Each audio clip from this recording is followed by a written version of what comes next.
যুক্তরাষ্ট্রকে ছাড়িয়ে বিশ্বের সবচেয়ে ধনী দেশ এখন চীন। অস্বস্তিতে বাইডেন প্রশাসন, উদ্বিগ্ন মার্কিনিরা। এবং বাংলাদেশ সহ ৯৫টি দেশকে করোনার ওষুধ উৎপাদনের অনুমতি দিল ফাইজার।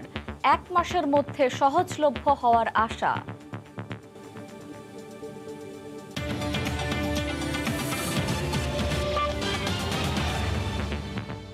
আন্তর্জাতিক সময়ের সঙ্গে আছি শায়লা রহমান ইমা। রাশিয়া ও জার্মানির মধ্যকার আলোচিত গ্যাস পাইপলাইন প্রকল্পের অনুমোদন বাতিলের সিদ্ধান্ত নিয়েছে জার্মানি। এর ফলে যুক্তরাজ্য ও ইউরোপে গ্যাসের দাম এখন ঊর্ধ্বমুখী। দুদেশের রাজনৈতিক জটিল সমীকরণের কারণে রাশিয়া থেকে জার্মানিতে গ্যাস সরবরাহের এই মেগা প্রকল্প অনির্দিষ্টকালের জন্য অনিশ্চয়তার মুখে পড়ল। জার্মানির বার্লিন থেকে আরও জানাচ্ছেন বিটু বড়ুয়া। রাশিয়া এবং জার্মানির অন্যতম প্রধান খনিজ সম্পদ গ্যাস সরবরাহের মেগা প্রকল্প নর্থ স্ট্রিম প্রকল্প ২ পূর্ব সাগরের উপর দিয়ে ১০ বিলিয়ন ইউরোর অর্থের প্রায় ১,২২৫ কিলোমিটার দীর্ঘ পাইপলাইনের জোড়া লাগানোর প্রকল্পের কাজ শেষ হয়েছে সেপ্টেম্বরেই। কথা ছিল সবকিছু ঠিক থাকলে শিগগিরই শুরু হবে গ্যাস সরবরাহ। এই ঠান্ডার মৌসুমে যুক্তরাজ্য ও ইউরোপের গ্যাসের চাহিদা যখন তুঙ্গে, হঠাৎই তখনই গ্যাস সরবরাহের চূড়ান্ত অনুমোদন দেয়া থেকে সরে এলো জার্মানি। বার্লিনের দাবি, গ্যাস সরবরাহকারী প্রতিষ্ঠান আন্তর্জাতিক ও জার্মানির নিয়ম নীতি তোয়াক্কা না করায় এমন সিদ্ধান্ত। জার্মান পাওয়ার রেগুলেটরি অধিদপ্তর বলছে, রাশিয়া তার রাজনৈতিক বাহুবলের শক্তি প্রদর্শনের মাধ্যমে নিজেদের ফায়দা লুটতেই প্রতিবেশী দেশ ইউক্রেনকে পাশ কাটিয়ে গ্যাসের পাইপলাইন স্থাপন করেছে, যার ফলে ইউক্রেন তার প্রাপ্য ট্রানজিট থেকে বঞ্চিত হচ্ছে, যা আন্তর্জাতিক নীতি বিরোধী। রাশিয়ার গ্যাস সরবরাহকারী প্রতিষ্ঠান অবৈধ পন্থা অবলম্বন করায় চুক্তি বাতিলের সিদ্ধান্ত নেওয়া হয়েছে। কোনো কারণে জার্মান অনুমোদন দিলেও পরিপূর্ণ গ্যাস সরবরাহে নিতে হবে ইউর অনুমোদনও। জার্মান অধিদপ্তর আরও নর্থ স্ট্রিম প্রকল্পের পেছনে আছে রাশিয়ার গ্যাস সরবরাহকারী প্রতিষ্ঠান গাজপ্রম। প্রতিষ্ঠানটির বিরুদ্ধে রয়েছে জার্মানির সাথে চুক্তিবদ্ধ গ্যাস সরবরাহকারী প্রতিষ্ঠানের বিরুদ্ধে নানা অনিয়মের অভিযোগও। এদিকে ইউক্রেনের প্রেসিডেন্ট নর্থ স্ট্রিম ২ প্রকল্পটিকে নিয়ে রাশিয়ার প্রেসিডেন্ট ভ্লাদিমির পুতিনকে ইউক্রেনের বিরুদ্ধে সব রকমের নোংরা ভূ রাজনৈতিক অস্ত্র পরিহারের আহ্বান জানান। এর আগে জার্মান চ্যান্সেলর আঙ্গেলা ম্যার্কেল হুঁশিয়ারি উচ্চারণ করে বলেন, গ্যাসের পাইপলাইনটি ইউক্রেনের বিরুদ্ধে ব্যবহৃত হলে রাশিয়ার বিরুদ্ধে আরও নিষেধাজ্ঞা আরোপের বিষয়টি তিনি ইউর কাছে তুলে ধরবেন। রাশিয়া থেকে পাইপলাইনের মাধ্যমে গ্যাস সরবরাহের অনুমোদন বাতিলের সিদ্ধান্তকে স্বাগত জানিয়েছে ইউক্রেন। সংহতি জানিয়েছে পোলিশ গ্যাস কোম্পানি পিজিএসআইজি। পাইপলাইনটি তৈরিতে অর্থ সহায়তা দিয়েছে রাশিয়ার গ্যাজপ্রম, ওএমবি, উইন্টারসেল, ডিয়া এনার্জি, ইউনিপার ও শেল। চুক্তি অনুযায়ী বছরে ৫৫ বিলিয়ন ঘনমিটার গ্যাস রাশিয়া থেকে জার্মানিতে সরবরাহের কথা রয়েছে। জার্মানি থেকে বিটু বড়ুয়া, সময় সংবাদ। অবশেষে চীনের কাছে হার মানতে হলো যুক্তরাষ্ট্রকে। প্রথমবারের মতো যুক্তরাষ্ট্রকে ছাড়িয়ে বিশ্বের সবচেয়ে ধনী দেশ এখন চীন। জানিয়ে অস্বস্তিতে রয়েছেন জো বাইডেন সরকার। এমনিতেই এই ডেমোক্র্যাট নেতার জনপ্রিয়তায় ভাটা পড়েছে। তার উপর এমন সংবাদ আগামীতে কঠিন করে তুলবে ৭৯ বছর বয়সী বাইডেনের রাজনীতি, জানিয়ে উদ্বিগ্ন মার্কিনিরা। যুক্তরাষ্ট্র থেকে লস্কর আল মামুনের রিপোর্ট। সাবেক মার্কিন প্রেসিডেন্ট ডোনাল্ড ট্রাম্প তাহলে কি ঠিকই বলেছিলেন চীন পৃথিবীতে করোনা ছড়িয়ে বিশ্ববাজারে নিজেদের আরো শক্ত অবস্থানে নিয়ে যেতে চায়? অবশেষে তার কথাই ফলে গেল। চীন এখন বিশ্বের সবচেয়ে ধনী দেশ। করোনা মোকাবিলায় হিমশিম দশা, আইনশৃঙ্খলা পরিস্থিতির অবনতি, অভিবাসন সংকট, বেকারত্ব, জিনিসপত্রের দাম বৃদ্ধি তথা অর্থনৈতিক মন্দায় যুক্তরাষ্ট্রের অবস্থান এখন দ্বিতীয়। বৈশ্বিক সম্পদের দিক থেকে যুক্তরাষ্ট্রকে ছাড়িয়ে বিশ্বের সবচেয়ে ধনী দেশ এখন চীন। যুক্তরাষ্ট্র ভিত্তিক পরামর্শদাতা প্রতিষ্ঠান ম্যাককিনসি অ্যান্ড কোম্পানির একটি গবেষণায় এমন তথ্য উঠে এসেছে। Management consulting farm McKinsey and কোম্পানির গবেষণার প্রতিবেদন বলছে, গত ২ দশকে বৈশ্বিক সম্পদ ৩ গুণ বেড়েছে, যেখানে নেতৃত্ব দিচ্ছে চীন। মোট বৈশ্বিক আয়ের ৬০% বেশি যে 10টি দেশের দখলে রয়েছে, সেসব দেশের জাতীয় উদ্বৃত্ত বিশ্লেষণ করে এই প্রতিবেদনটি তৈরি করা হয়েছে। গবেষণা প্রতিবেদন অনুযায়ী ২০০০ সালে বিশ্বের নেট সম্পদের মূল্য ছিল 156 ট্রিলিয়ন। 2020 সালে এটি বেড়ে 514 ট্রিলিয়ন ডলারে দাঁড়িয়েছে। গত 2 দশকে বিশ্বে যে পরিমাণ সম্পদ বেড়েছে তার প্রায় 3 ভাগের 1 ভাগই চীনের তুলনায় এগোতে পারেনি যুক্তরাষ্ট্র। পাল্লা দিতে না পারার আঁচ এখন সহ্য করতে হবে জো বাইডেন প্রশাসনকে, এমনটাই মনে করছেন বিশ্লেষকরা। চীনের প্রতিপক্ষ যুক্তরাষ্ট্র গত 2 দশকে নেট সম্পদের মূল্য দ্বিগুণের বেশি বেড়ে হয়েছে 90 ট্রিলিয়ন মার্কিন ডলার। কিন্তু এটি প্রতিযোগিতার বাজারে চীনকে টেক্কা দেওয়ার মতো নয়, জানিয়ে অস্বস্তিতে জো বাইডেন সরকার। এমনিতেই এই ডেমোক্র্যাট নেতার জনপ্রিয়তায় ইদানিং বেশ ভাটা পড়েছে। আসন্ন নির্বাচনে যার প্রভাব পড়বে বলেও মনে করা হচ্ছে। লস্কর আল মামুন, সময় সংবাদ, যুক্তরাষ্ট্র। বাংলাদেশ সহ বিশ্বের 95টি নিম্ন ও মধ্যম আয়ের দেশে করোনার ট্যাবলেট উৎপাদনের অনুমতি দেবে ফাইজার। মঙ্গলবার এ বিষয়ে জাতিসংঘ সমর্থিত গ্রুপ মেডিসিন পেটেন্ট পুল এমপিপির সঙ্গে চুক্তি হয়েছে মার্কিন ফার্মাসিউটিক্যাল জায়ান্টদের। পাক্সলভ ট্যাবলেট ব্র্যান্ডের অধীনে এই ট্যাবলেটের জেনেরিক সংস্করণ বিক্রি করা হবে বলে জানানো হয়েছে। আগামী 1 মাসের মধ্যে এই ট্যাবলেট ওই 95টি দেশে সহজলভ্য হবে বলে ফাইজারের পক্ষ থেকে জানানো হয়। ফাইজারের উৎপাদিত এই ট্যাবলেট করোনা সংক্রমণে মৃত্যু ঝুঁকি কমাতে 89% কার্যকর বলে গবেষণায় বেরিয়ে আসে।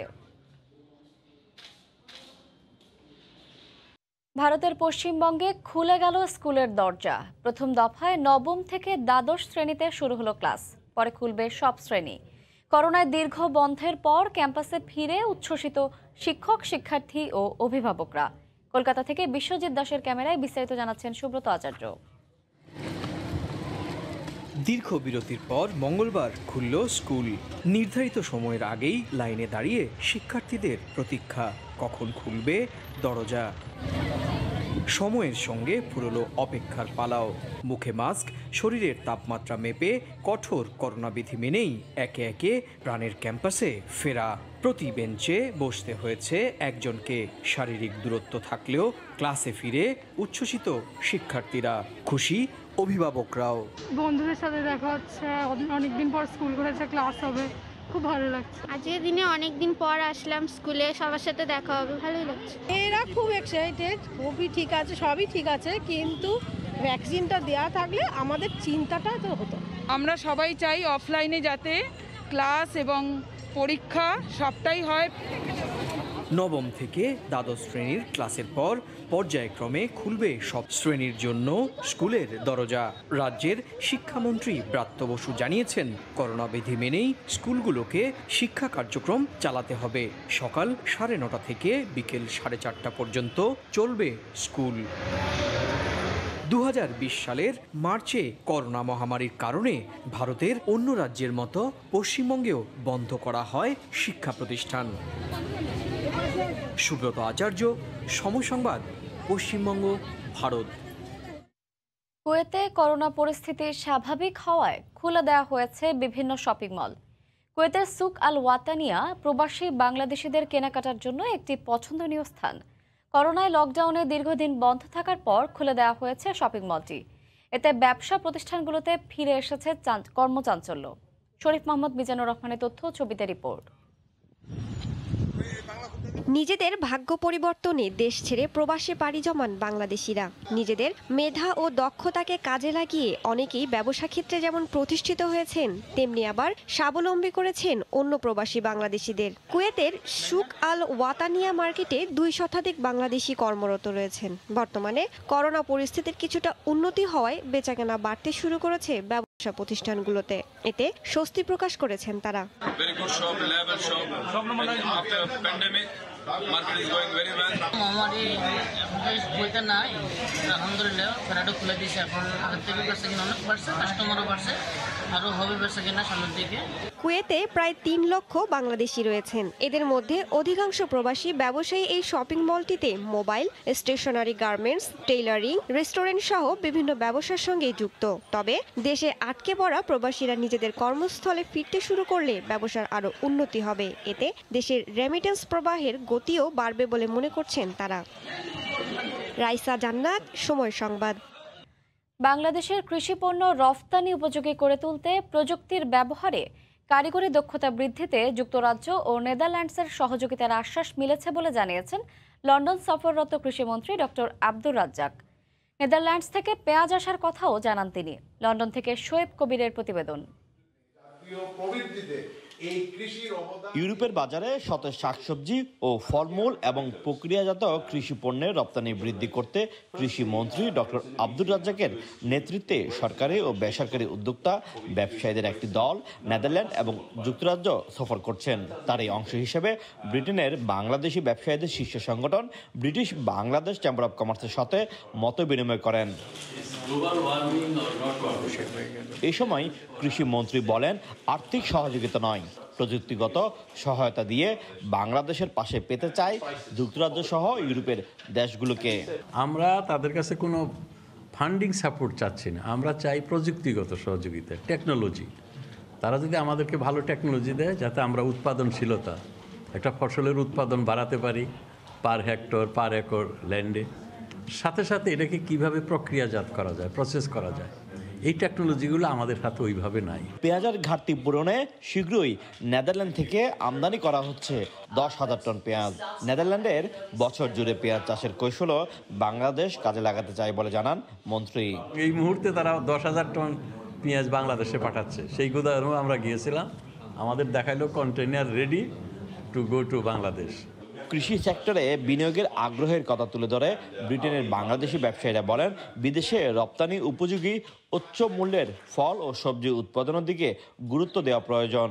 আমাদেরকে হাই ভ্যালু প্রোডাক্টে যেতে হবে এবং স্পেশালাইজ প্রোডাক্ট যেগুলা ম্যাঙ্গো আছে, উনি ড্রাগন ফ্রুটের কথা বললেন, এবং আমাদের এথনিক মাইনরিটির আমাদের কমিউনিটিতে যেসব ভেজিটেবলগুলো করে থাকি, that could be very competitive এবং আমরা খুবই আশাবাদী। করোনা মহামারীর মধ্যেই গেল অর্থ বছরে 102 কোটি 80 লাখ ডলারের কৃষি পণ্য রপ্তানি করেছে বাংলাদেশ, যা রপ্তানি খাতে নতুন রেকর্ড। কৃষি প্রধান দেশ হলো বাংলাদেশ রপ্তানি উপযোগী প্রক্রিয়াজাতকরণের ক্ষেত্রে অনেকটাই পিছিয়ে রয়েছে। নানামুখী সমস্যাগুলো সমাধান করে ব্রিটেনের বিশাল সবজির বাজারে বাংলাদেশ তার শক্ত অবস্থান সৃষ্টি করতে চায়। শোয়েব কবির, সময় সংবাদ, লন্ডন। করোনার নাজুক অবস্থার মধ্যেও বড়দিনের উৎসব উপলক্ষে মাসব্যাপী মেলাসহ নানা আয়োজনের প্রস্তুতি শুরু হয়েছে জার্মানিতে। দেশটির বিভিন্ন অঙ্গরাজ্যের বড় বড় শহরে ক্রিসমাস মার্কেট বা মেলার বিস্তারিত জানাচ্ছেন সহকর্মী বিটু বড়ুয়া। বড্ড কঠিন সময় পার করছে জার্মানি। একদিকে ক্রমশ ভয়ঙ্কর হয়ে ওঠা করোনা, অন্যদিকে শরতেই নেমে আসা প্রচন্ড ঠান্ডা আবহাওয়া। এর মধ্যে দুয়ারে দাঁড়িয়ে আসছে দেশটির খ্রিস্ট সম্প্রদায়ের সবচেয়ে বড় ধর্মীয় উৎসব বড়দিন। বড়দিনকে কেন্দ্র করে বড় বড় শহরে আয়োজন করা হচ্ছে মাসব্যাপী বর্ণাঢ্য মেলার আয়োজন।